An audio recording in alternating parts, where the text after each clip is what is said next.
Everybody, this is Praxis. For the longest time, I've wanted to do a video, which I'm doing right now, about how to set up a homestead, how to set up a retreat location. It's something that I've done. This house here, when I got here, it was just forest, and I built this house here with my own two hands, every nail, every board, me and my dad did it together, or me and a friend, it was just usually me and somebody else.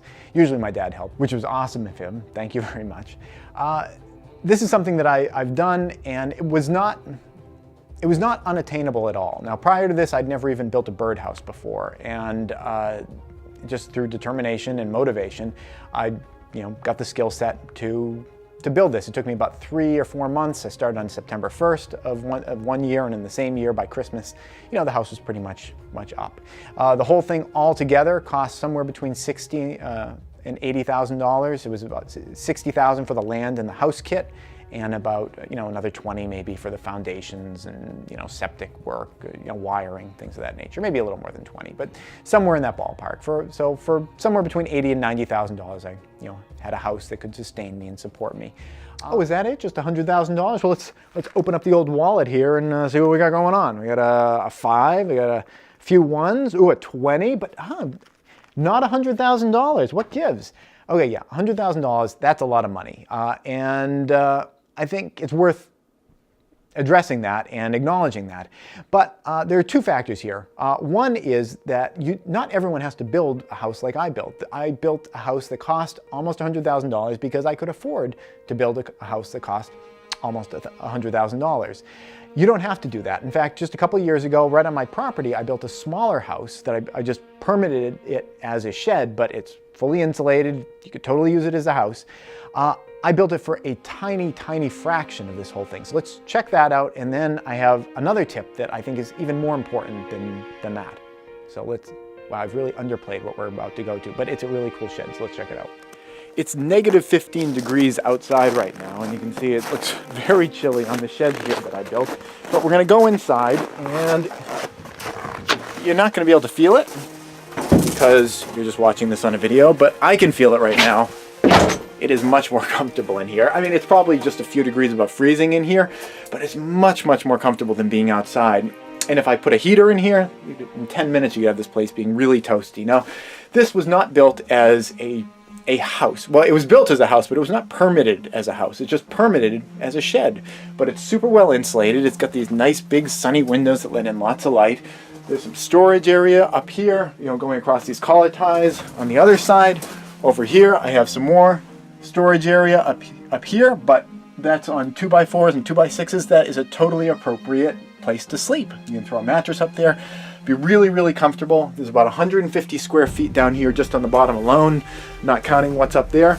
And this whole thing costs about, $4,000 or so. Now, you could get kind of a cheap used car for about $4,000, or you could build your own house. So there's all different levels that you can do things. If you don't have the capability of saving up $90,000 or $100,000, even over a series of years, you can always do something like this. Put this up out on your land, and you have something for your family to go to that can keep them safe. Now, I don't have a wood stove or anything hooked up, but you can have that stuff ready to go. You can have a heater ready to go, and once you get to the point where you feel like you need to use the stuff, you can hook the stuff up again.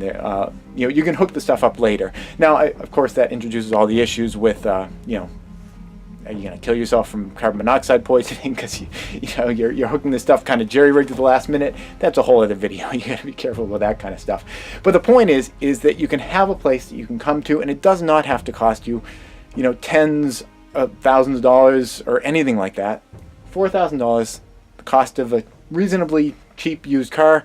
You can have a home that can keep your family safe, warm, and secure if you ever need to use it.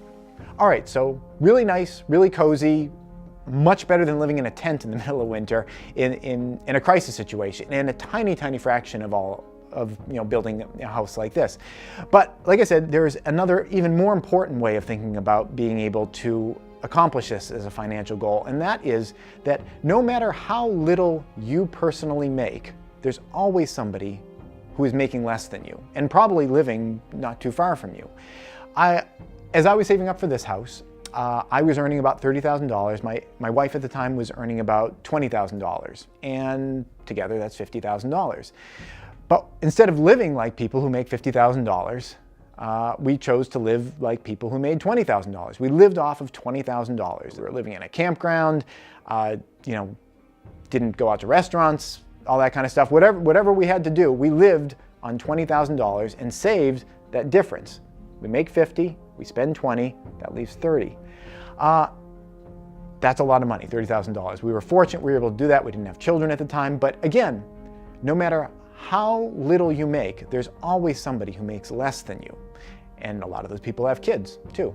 So as long as you keep that in mind, earn here, spend here, you'll always be able to save up that amount. Now, for me, that was $30,000. That was great. Allowed me to get to this goal a lot faster. For you, maybe it's less than that, maybe it's more than that. But even if you can only save $1,000 per year or $2,000 per year, as long as you do that and you keep investing that towards your future and hold on to that money, eventually you're going to at least be able to build something like that nice sort of shed structure and have that in the case of an emergency. So I think that's the most important part, is even if you only make $20,000 a year, there's someone living nearby, I'm sure, that's living off of 19 or living off of $19,900. Maybe it's just $100 a year. Whatever it is, there's always someone living on less than you. And the bigger you can stretch that margin, the faster you're going to be able to reach your goal. Okay, so let's go to the rest of the video about how to get there.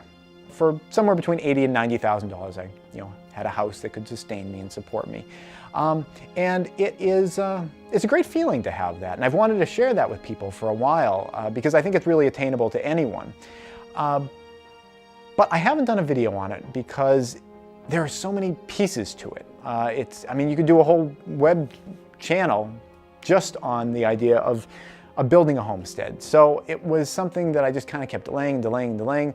But someone on Patreon, one of my executive producer level contributors, asked me to do this exact topic, which is a great topic. And as an executive producer on Praxis Prepper, I am at their service. That they want the video, I got to do the video.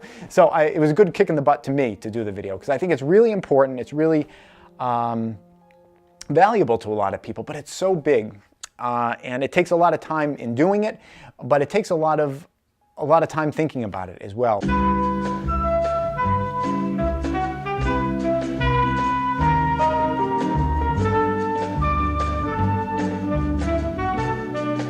So I'm going to try to hit some of the high points here, some kind of to get you going. I'm going to refer you to a few really good books that I think would be helpful in the process. They're fun reads, not like boring tech manuals or anything like that. And hopefully, if this is something that you think that you might like for yourself, hopefully I can get you motivated to do it. Because like I said, I did not have any skill set that made this a natural decision for me to make, to just say, I'm going to make my own house. I think the only thing that made me feel like I could do it is just that with almost everything else in my life, I oftentimes feel like a caring, thoughtful, mildly intelligent, moderately intelligent layperson can do a better job on something than an expert who doesn't necessarily care that much about that particular person they're working for. I'm always feeling like I'm second-guessing professionals and finding out later that it was appropriate to do so because they don't put as much care, I think, a lot of times. And not all professionals are like this. I know when I had my own cinematography business, I always tried to, do my best work for people. So not everyone is like this, but a lot of times when you're hiring out people, you're one person in a whole group of people they're working for. I don't think anyone will ever care as much about your project as you will. So even if you don't have any training in it, I think that just the fact that you care more, and as long as you have moderate intelligence, like myself, it's something that's attainable to you. So let's go. What are the things you need to think about if you're going to relocate? First, what you need to think about is, why are you relocating? You obviously want to get out of where you are, so you feel there's something not secure or not ideal about where you currently are, and you want to get someplace else. So you need to decide on a region level where you might want to go. Now, There are so many considerations to think about when you're doing that. So I'm going to recommend a book that I think is a really, really good book. It's called Strategic Relocation and is written by Joel Skousen. Now, Joel Skousen has a website, and I'm not going to say that I think everything that's written on his website came out of the mouth of little baby Jesus. There are some definite worldview differences between myself and Joel Skousen, so don't go to his website and say, why did you send me to Joel Skousen's website? He makes some valid points here and there, but there's some other things that I would not necessarily make videos about myself. But he deserves really good high marks for this particular book that he put together. There's a lot of research in it. Again, strategic relocation, and it talks about how to go about assessing different risks that you might be faced with if you're trying to find a retreat location. And he goes into proximity to a city. Obviously, in a city, in a major collapse, people are going to be streaming out of the city. There'll be rule of law issues and things like that. Also, just major thoroughfares out of major metropolitan areas. People are going to be trying to make an exodus from the city. At some point, they're going to run out of fuel, then they're going to fan out from there. From that to floods to earthquakes, to the idea that if the grid ever went down for a long period of time, nuclear power stations are going to lose their ability to cool their fuel rods, and nuclear power stations are all going to start melting down if there was ever a widespread, long-term, major collapse event. So he has a wonderful book that's about all of these things. It's a enjoyable read, and has a great section of maps on the United States, state by state. It has all the individual states in there. I believe it has some of the territories as well, and how many provinces are in Canada? Is it 5? I don't know. I'm sorry. I don't even know how many territories are in the United States. It's about 5 though, isn't it? Maybe it's way more, isn't it? It's like 20 or something. I don't know. Anyway, he has maps of the various provinces in Canada and all the continental United States. I think he did Hawaii and Alaska in there also. I should really do more research about this stuff. But anyway, Strategic Relocation, it's a wonderful, wonderful book, and it will give you a sense of, if you don't feel like you're in a safe, secure place where you are right now, it'll give you a sense of some places that might be better for you and give you some considerations about just things you want to factor in. Once you figure out a region that you would like to do, you're going to have to figure out a specific kind of area within that region. And the kind of things that you're going to be looking for are geographic, basically. You're going to want to make sure that you're not in a flood zone, that you're not in like a rock slide zone. There's going to be little micro security issues in any given location. As you're thinking specifically about flooding, you're going to want to keep in mind that a lot of FEMA's flood maps, there's places that are getting 100 or 200 year floods every decade or so. So I think a lot of that data is outdated. And with our changing sort of climatological situation, and I know that that's just a Toyota hoax, that there isn't really any actual climate change, from bizarre weather patterns to droughts and famines and melting ice caps. Toyota has something up their sleeve, and they are nefariously creating the feeling as though I'm sorry, I'm being so sarcastic about that. I just think it's silly. But clearly, there are changing weather patterns. There are changing, flood threats and things of that nature. So whatever data you're looking at from FEMA in terms of flood maps, obviously you might want to keep in mind that a lot of those almost never happening floods are happening more frequently now. Once you decide on an area that you don't feel like you're going to get flooded away or buried in a rock slide or anything like that, you're going to want to look for a specific area. And what I would suggest, and what most people suggest, is trying to find some place that has a little bit of a slope to it. See, with the new Patreon support, we've got the budget for brown cardboard, not cardboard. I can't quite afford cardboard at this moment, but brown construction paper. We have the budget, so we're bringing in the big props here. You want something that has a little bit of a slope to it. I got a little Lego building here. Again, woohoo, crazy budget. You're going to want to situate yourself on kind of a slope that's facing in a southerly direction. And this is actually south. There's a big bank of windows in front of me. That's why I positioned myself here, so I could be illuminated by the windows. And you want that sunlight to be coming in to your windows on your house here. So you want to find sort of a south-facing hillside, and you're going to want to open up the hillside to this, on the south-facing side of it, so that the sun will be coming in hitting your windows, hitting the hillside, warming up. You want to create kind of a little micro bubble of a nice, warm kind of climate. If you're going to be there through the winters, it's going to save you on heating fuel and everything.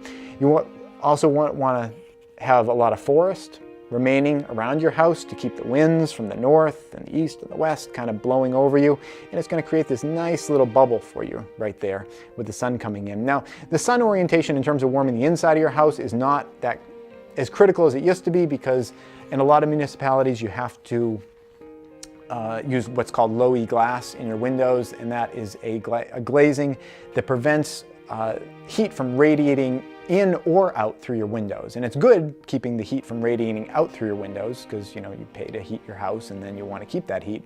But it's not so great because it also keeps sunlight from coming in through your windows and warming your house. And I'm someone that does a lot of solar cooking, and I know that even a small window lets in an enormous amount of heat. You can cook lasagna in an oven that has an opening about the size of your normal, window. So there's a huge loss there if you have to install low E glass wherever you build. You're not losing the heat that you're creating inside your house, but you're not going to be picking up a lot of that sunlight from southern exposure. But I still think it's a good idea to aim yourself to the south, because you will pick up a little bit of sunlight, and who knows, even if you have to install low E glass on those windows, if they ever break, the building inspector doesn't know what you replace it with. I'm not advocating anyone break the law, but who knows what happens in the dark of night. And just in general, it's sunnier and cheerier to have more sunlight coming in, if you're into being sunny and cheery like I am. When you're looking for a hill slope, I should mention you don't want something like this.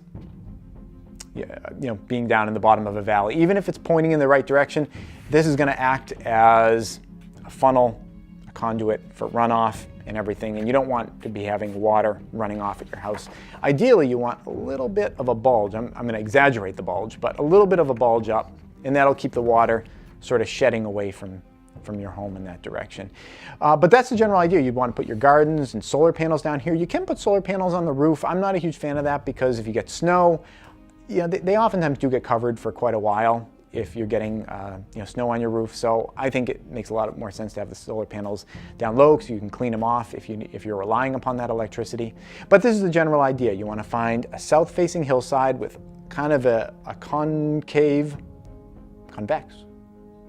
bowing out, convex. Gosh. I'm going to put right here which one you want, because I forget which one's which.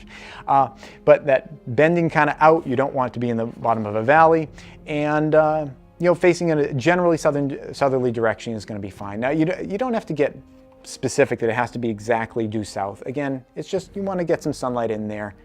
You want to have it coming in. If it's 10, 15, even 20 degrees off axis, it's not going to ruin anybody's day. And then you want to decide on your building style. Now, I would definitely recommend putting in a basement, and I even sort of alluded to it here, a basement bermed in and maybe walking out on one side, so you can get sunlight into the basement on that side. But having the earth wrap around you on the other three sides is really, really helpful, because it acts as a warming shroud in the winter and a cooling shroud in the summer. After you get about 4 or 5 feet down underground, the earth is a pretty static 50 degrees. In the wintertime, that heat is going to be constantly coming up into your house, and it's going to be keeping your pipes from freezing. Because they have to get down to 32 to freeze, and 50 degrees is significantly above 32. I can walk away from my house in the middle of winter when it's 0 or 10 degrees out, and none of the pipes are going to freeze. I don't have any heating going or anything. Just that constant geothermal oozing of heat out of the earth is going to keep the house from freezing, and that's a nice feeling to have. Conversely, in the summertime, it's constantly air conditioning my basement. So if I don't have an air conditioner in the house. I don't have like a electric air conditioner or anything like that. So if I'm hot in the summer, I can just go down to my basement, and again, it's a walkout basement with plenty of sunniness coming in, so you don't feel like you're in a dank basement. I can go down there and I can cool off, and it's always really comfortable in there. And then I can circulate that cool air throughout the house, just with a simple fan, and it's really wonderful. So if you can berm your basement down into the hillside, it's the best decision I accidentally made. I didn't realize when I was building this house. This house is about 3/4 bermed in on the basement. I didn't realize how wonderful of a decision that was going to turn out to be, but it really has been one of the best decisions I accidentally made when I was building the house for so many reasons. Beyond that, you want to decide on your building style. This is a post and beam house. I like post and beam styles. I like the way they look. I feel they're easy to put up. I was able to build this house from a kit with my dad and friends help, mostly my dad, helped putting this up. It was generally just two of us doing the whole thing. It was very manageable. It's 1,200 square feet, 600 square feet first floor, 600 square foot basement, which is nice and livable. So 1,200 square feet. And it was really easy to put up. This worked for me. That doesn't mean it's the best building method for anyone of all time ever. This uses 3 inches of urethane foam on the walls, 4 inches on the roof, and that allows me to heat the entire house all winter with about 1.5 cords of wood, which if you buy wood is maybe $200-300 or something like that. And I usually try to cut down a lot of my own wood, so it's not even that. So for $200 or $300, the whole house heats all winter and it gets its free cooling in the summer from the basement. So that's not a bad utility bill, $200 or $300 per year to keep the house nice and comfortable for you.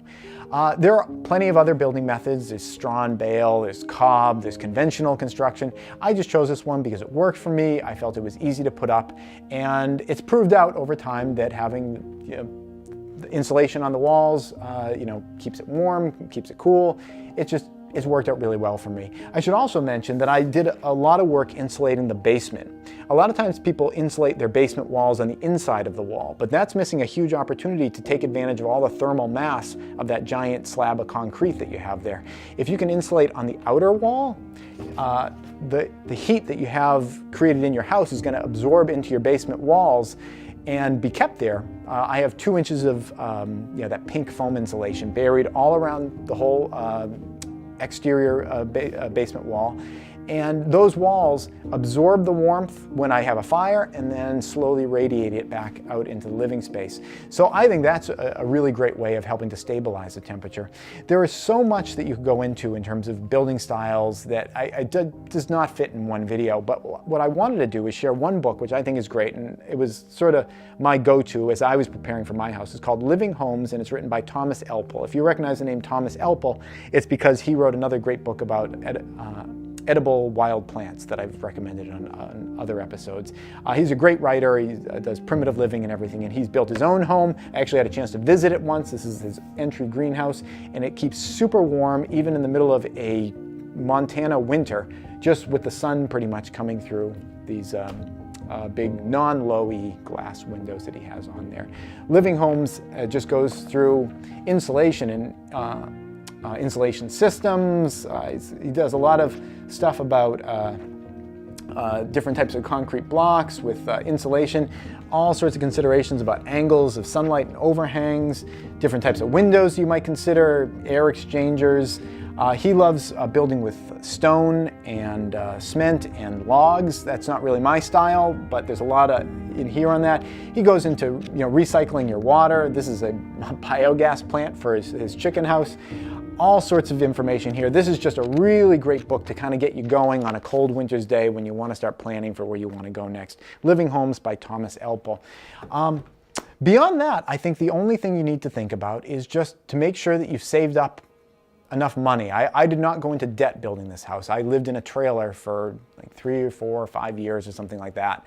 So I could just save up the money. I think it's important to not be in debt, because then you are able to just, how much money you have, you can take the time off of your work, you can build your house and everything, and it's important to make sure you save up enough money. Like I said, this was like $80,000 or $90,000 for me, and it took me, I guess 5 years to save that up. I've always been like a big saver, and then once I started the project, I knew I had the funds, and I didn't have to haggle with banks and have the banks, picking apart my designs about what I was going to use for my insulation and everything like that. It just makes the whole process a lot easier. And beyond that, you just have to decide to do it. As I said at the beginning of the video, I had no previous experience doing any of this when I was starting off. I learned a lot doing this. Now I feel fairly confident in it, in my ability to build things. And that's a really great feeling to have, to be able to just feel that you can create your own structures to keep yourself warm and safe from the elements. And on a psychological level, I think that there's almost as much to be gained building your own house and realizing a lot of those things about yourself than there is on the practical level of actually getting the house up and everything. So if you're interested in the journey, I'd recommend checking out those books. But don't be discouraged. There's going to be hassles. Right now, I'm moving to a new place a couple hours from here. It's a better situation, and there's a lot of lessons I learned building this house that I'm going to be, passing on to the new place that I'm building. But already there's hassles. The excavation crew's down there, and there was a whole thing over the past week where they couldn't do any work because there was a nail missing from a tree. There's supposed to be a nail in a tree somewhere. It was called a benchmark that sets a reference elevation for all the work to be done, and people couldn't find this nail in a tree. So work kind of ground to a halt over a missing nail, literally, which is silly. And there's all sorts of things like that. So you need to understand there's going to be irritating things like that are going to come up. There are going to be regulations that you wish you didn't have to deal with, that you think are just absurd. And sometimes you just have to take the punch to the stomach and accept it, and then you deal with it later after you're in and you have your occupancy permit, and you can kind of make things the way you want. Again, I'm not advocating anyone break any laws at all whatsoever. We should all follow building codes to the letter and not deviate from them 1 inch. But sometimes when you do deviate from them more than 1 inch, there are a lot of benefits to be had in terms of energy efficiency, in terms of sustainability, in terms of reliability, and in terms of security in general. So those are all decisions you have to make on your own. But if this is something you're interested in, look more into it, get excited about it. It's something you can do. And it's also one of the best financial decisions you can ever make to build your own place. Because, like I said, I put $90,000 into this house, $80,000 or $90,000. I put about 3 or 4 months of my life into the house, building it. And the moment that it was finished, it was assessed at like $200,000 or something like that. So within 3 months, I doubled my money. And I don't know of many jobs that you could work where you can make $100,000 or $110,000 in 3 or 4 months. I'm sure there's plenty of people that have those jobs, but I've never had one of them. So if you're excited about it, it's a good financial decision. It's a good decision for your family's safety and security. Think about it, check out the books, get excited about it, and do it. That's it. Thanks for watching. Please subscribe for new videos all the time. And if you'd like to support this channel, you can do so either through Patreon or PayPal.